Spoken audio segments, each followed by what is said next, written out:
Everybody, safety minute. Stretch. Take a breath. Yeah. Okay. And questions about either narrowband RGB combination or deconvolution? Questions? Why don't you shoot luminance? Explain that. I don't shoot luminance because I have a 5-position filter wheel. I have a lot of light pollution. And the most important is that my luminance filter picks up way more than my color filters. I don't have good color support for real luminance. But if you make a synthetic luminance from your color channels, you know you have color support for your luminance. Now, the way some imagers get around that issue is they bin their RGB. And then you're sacrificing resolution. So here's what I would say. If you don't have time, go ahead and shoot luminance. It's faster. If you have time, and we all have time, we know how long it takes to make an image, get rid of your luminance. But, as I've said before, try it and see. Some people think I'm crazy, but some not. Okay, is your deconvolution done? Yep. Good. Have a good look at your image now. Zoom in a little bit. Zoom in a little bit and see if you like what you see. So what I want you to notice, Richard, are you happy? Yes, I made a mistake and I figured it out and now I'm good. But, so Richard and I had a good talk over dinner, and he's one of those guys that, you know, swore he'd never do deconvolution again because it didn't work, right? It works. You just need those support files, and you need to sneak up on the solution. Okay, we got really nice, you can undo and redo this, by the way. I want you to look at this feature here. That was important to us, right? So I've just undone it, and now I'm going to redo it. See how the stars tightened up a little? The feature improved a little, but it's a subtle effect. But that's all you want. Yeah. We're not sharpening the image. We're backing out the atmospheric blurring. We're taking the milk out of the coffee. We're not making the coffee stronger. Everybody with me? Okay. The next step we need to do, close your screen transfer function, close your deconvolution. The next thing we have to do is some linear noise reduction. Take the mask off your image by clicking the little X on the mask menu and open linear noise reduction.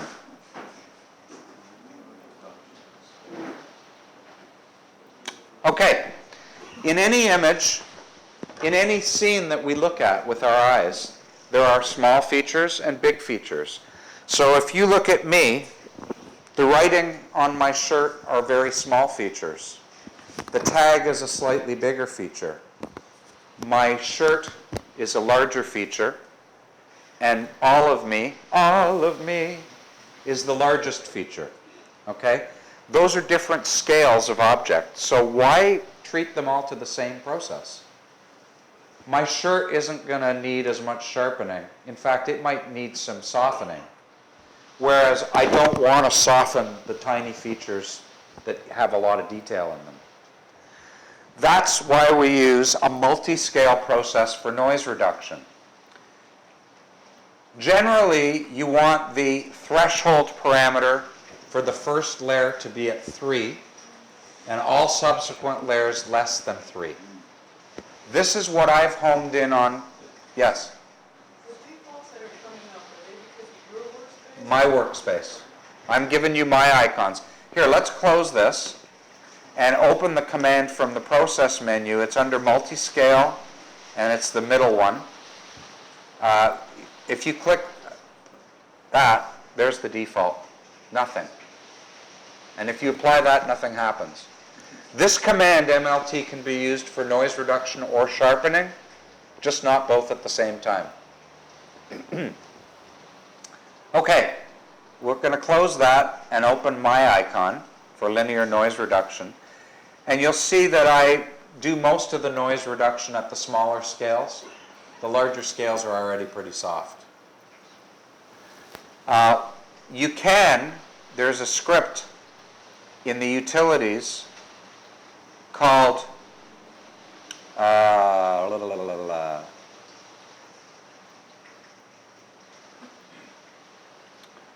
where is it?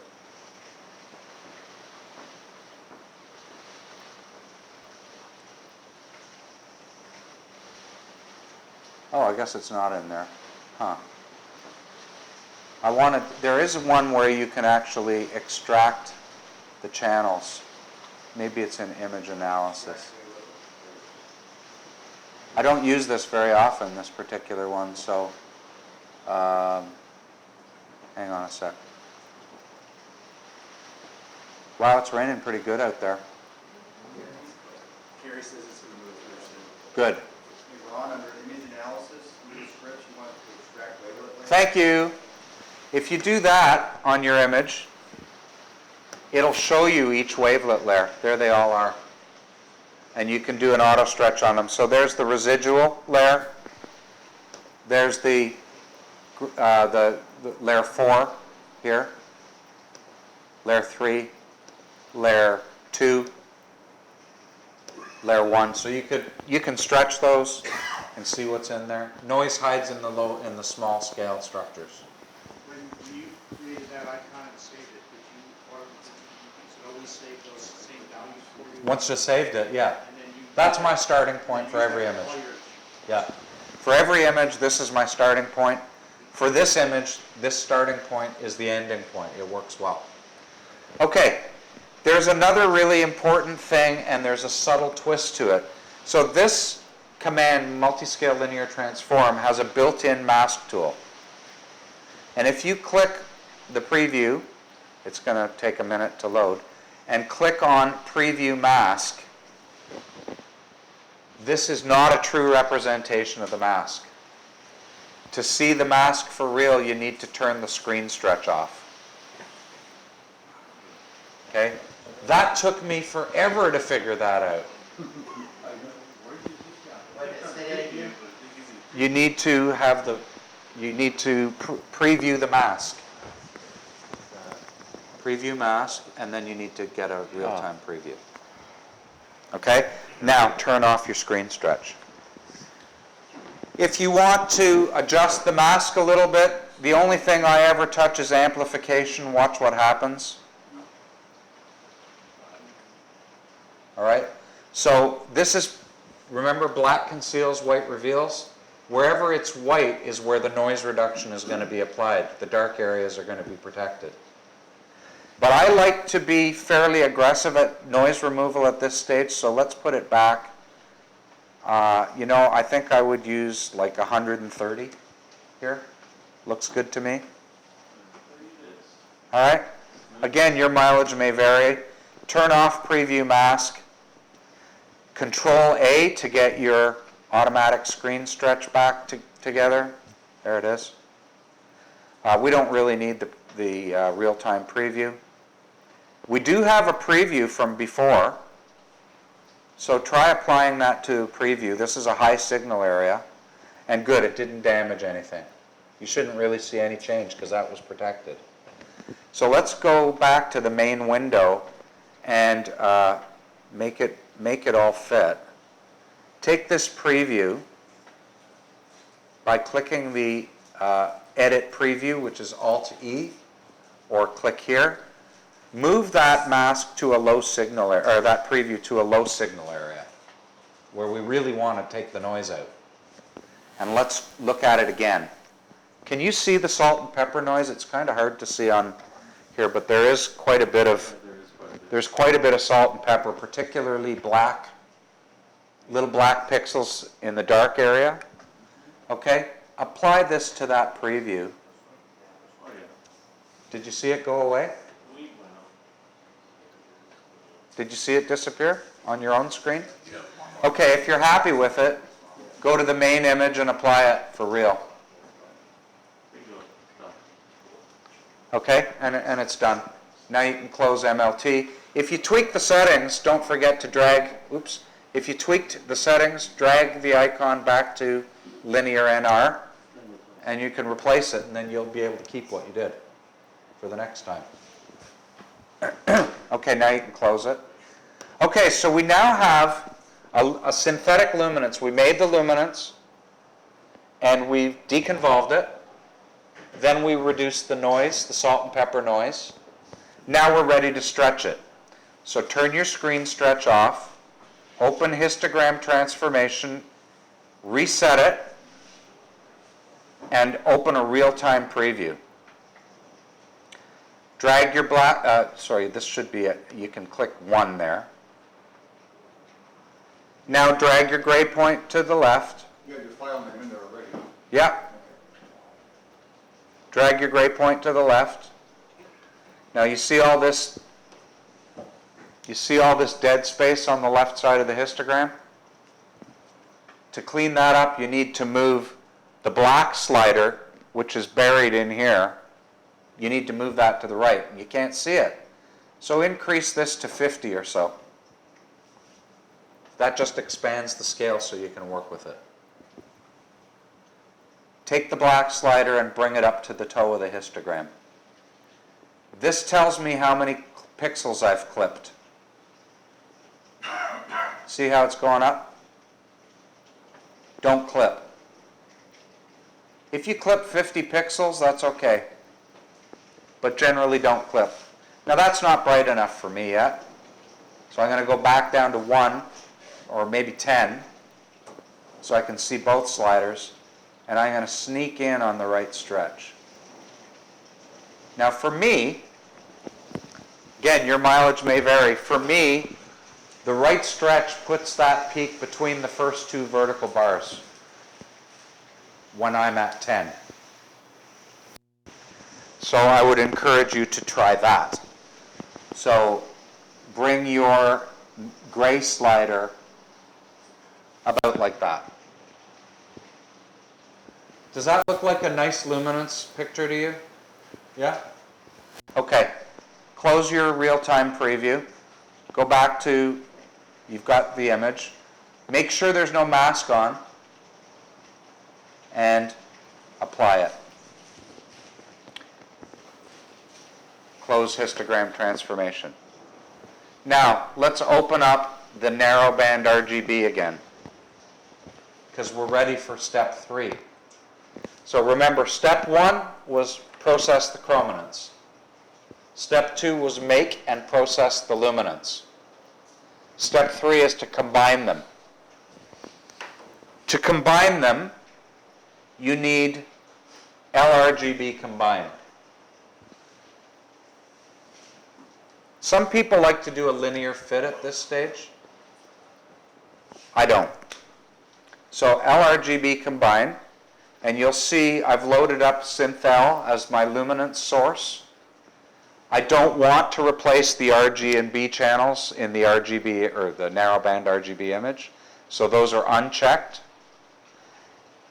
The sliders, start with them at default value, and the chrominance noise reduction takes a little while, so until we find the right settings, we're not going to use it. Take a preview in the center of this image, and let's look at it.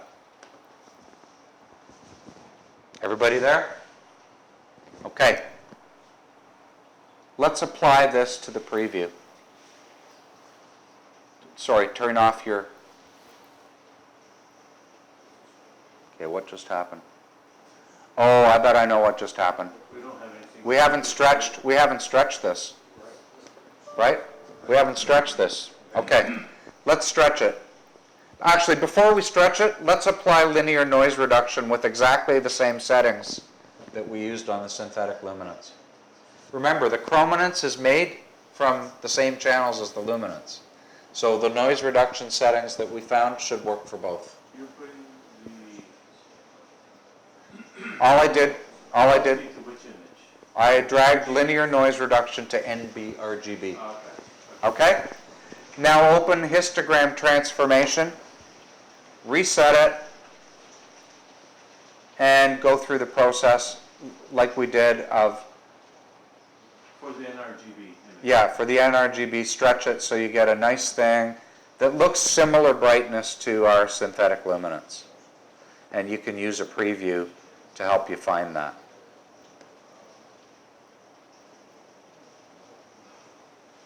That looks pretty good. Okay, I'm going to hit go and close it. Okay, so now we have a stretched luminance, we have a stretched chrominance, and we're ready to combine them. Everybody with me? Okay. Open up your LRGB combine. You'll see Synthel is loaded. We've got our preview. Go to it and try applying it. Uh-oh, dreaded salmon color. All right, so what are we going to do to fix that? Well, there's a couple of things you could do. One is you can change the channel weight and reduce the weight of the luminance channel. That's one thing you could do, but that's not what I'm going to do. Let's put that back. What you can do is increase the contribution of saturation, and the way to do that is to counterintuitively, you reduce this number. You reduce the saturation number to get more saturation.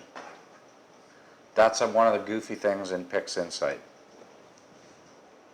Too much. Does everybody agree that's too much? Okay. You know, where did you get, we're supposed to apply that to the NRGB, correct? Correct. So we take, That's about right, isn't it? keep on getting this here. Pardon me? Let's have a look. Oh, shoot. Where's your NRG? Is there a mask on it? No? No. Okay. Is that stretched and this is stretched? Yes, they're both stretched. The name is wrong. You put an underscore in the And name. I'm supposed to drag the carrot over to this. Yeah. But you got to change the name. Good? Everybody jiggy with that? All right. So now that we've kind of homed in on the right result, blow it up so you can really see it well. And add in chrominance noise reduction. And apply it. Pretty nice.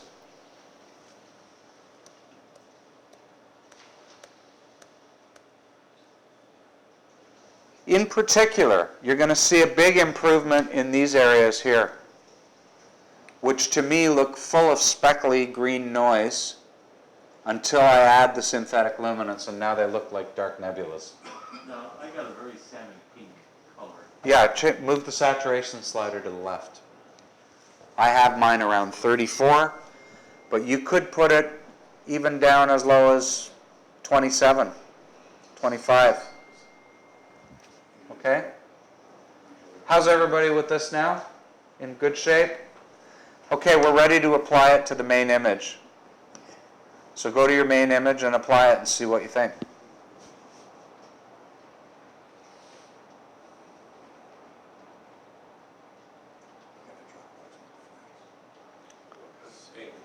Still kind of pink?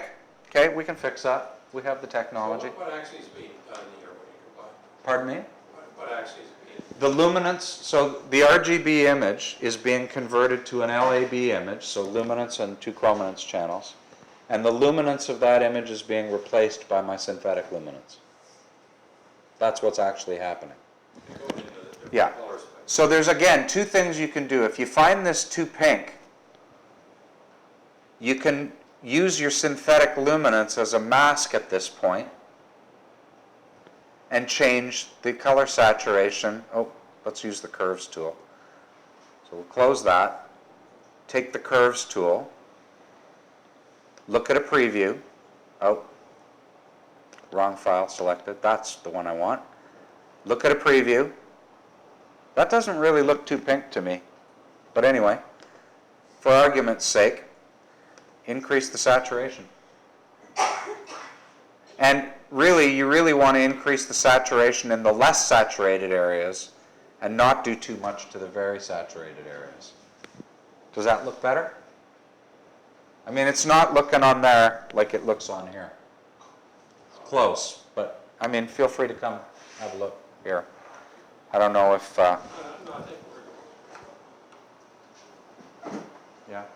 If your monitor is not well calibrated, you may not be seeing what I'm seeing either. Macs tend to be very good, but not perfect. Windows machines really need calibration. Okay, I kind of like that level of saturation, so I'm going to apply it. Now I'm going to take that mask off again. I kind of like that now.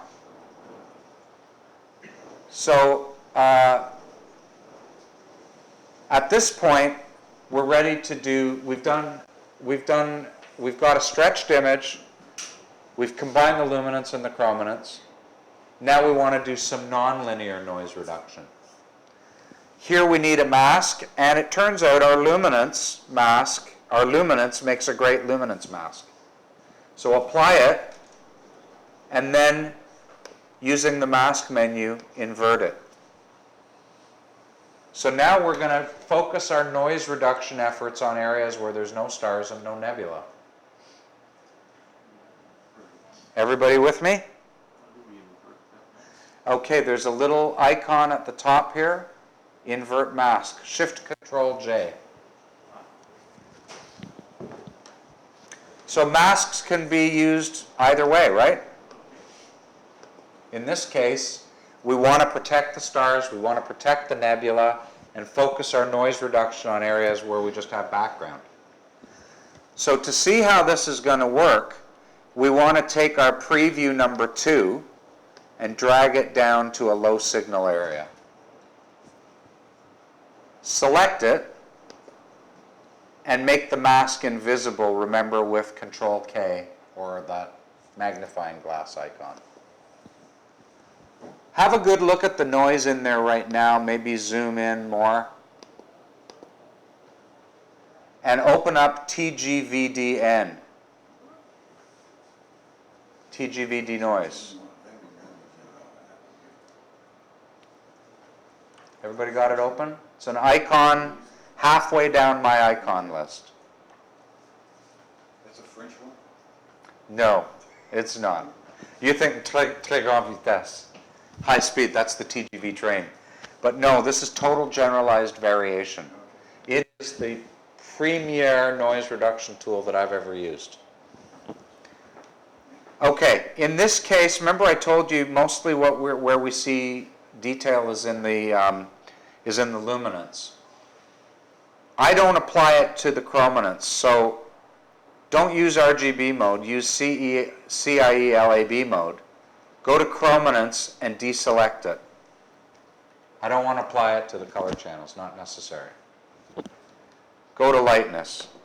Now, whatever number you select here, you can use this checkbox for automatic convergence so that it stops when it gets to the point where not much is happening. I select automatic convergence every time and I use the default value of 0.004. If you now apply that to your preview, it'll go reasonably fast and you'll see that really smoothed out the background beautifully. Again, it's hard to see here. It's actually impossible to see there. You know what I'm going to do? I'm going to do a bit of a screen stretch to brighten up the background so that you can see it. Let's go to 1 by 1 and drag that. Oh, you can't even. Let's see here. Yes, we are now. Yeah, there you go. We are now non-linear on these websites. Yeah, we're now non-linear. But anyway, if I turn that, there's what it was before and after. See what's happening? Everybody see it? Again, what's the combination for switch back and forth? Oh, Shift Control Z. And on a Mac? Shift Command Z. Thank you. On a Mac, it's always, wherever the Control key is in Windows, you use the Command key in a Mac. I tried it before, but I didn't see any difference, but now it works. Yeah, thank you. Okay? So we've homed in on the right settings. Close your screen transfer function and turn it off. And now we've got, oh, you know, the only thing we want to make sure is that we're not going to damage the high signal areas. So if you go back and move that preview right into a nice high signal area like this, do it again.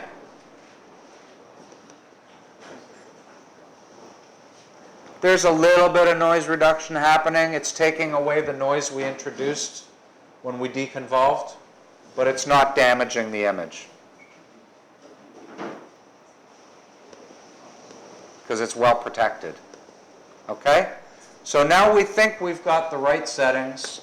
Go back to your image and apply it for real. This is a very processor intensive command. This is the reason why we're using a small file. It takes 10 minutes on my machine at home to do a big file, but it might take a minute or two. It's done it already. Just let me know, are you finished? Is it finished for you? Will this work on chrominance images if you don't have that LRGB? Yeah. Yeah. So you can just do the chrominance and do it. Sure you can. Take the image and invert it as the mask? Yep.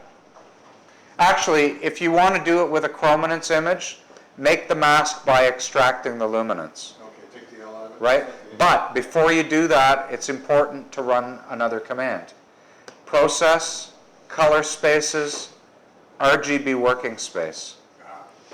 Notice how the coefficients are not equal. This is a perceptual coefficient to give you a nice pleasing rendition for your eye. But when we're making a luminance mask, we want everything to be represented equally. So here, slide all of these up to 1 so that they're equal. I'm going to remember that. Right? Slide them up and then apply it to there. It doesn't change the way it looks, but now when you extract the luminance, you're going to get a more true luminance. There it is. And again, on nonlinear images with this thing. Yeah. It doesn't work on linear. It works, but LMT is much better. Linear multi-scale transform is way better for linear images. Okay, we have a noise-reduced, nice RGB image. If you blow it up, you can see this detail that was important to us up here is preserved. We have a nice smooth background. We're kind of pixel peeping. I call this pixel peeping. When I send out an image on the internet, I send it out as a piece of art, not a piece of science. Now, if you're going to an art gallery to look at a masterpiece by Da Vinci or whatever, you don't bring your magnifying glass and look at the individual brush stroke, right? I don't want you to pixel peep my images. I want you to look at the art that I presented.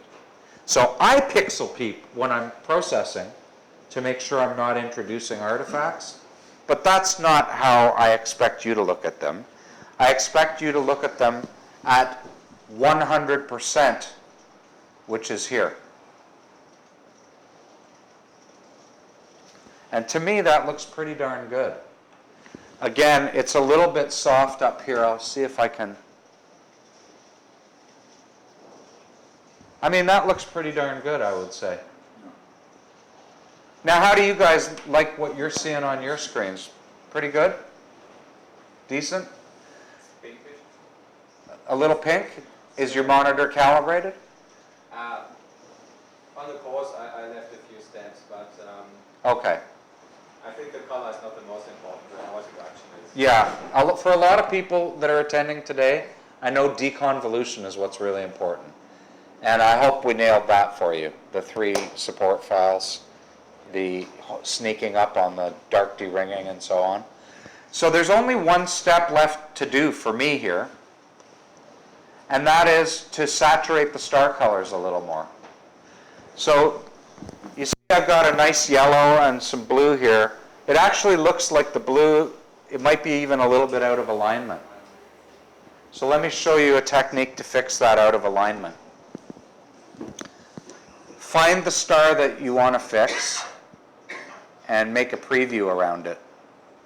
And then select the preview. Make sure there's no masks. Blow it up.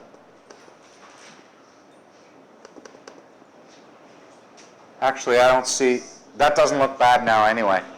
That looks fine. Well, I'm going to say that it's bluer at the top than it is at the bottom. Okay? Let me show you how I would fix that. I'm not really going to do it, but I'll show you how I would do it. Go to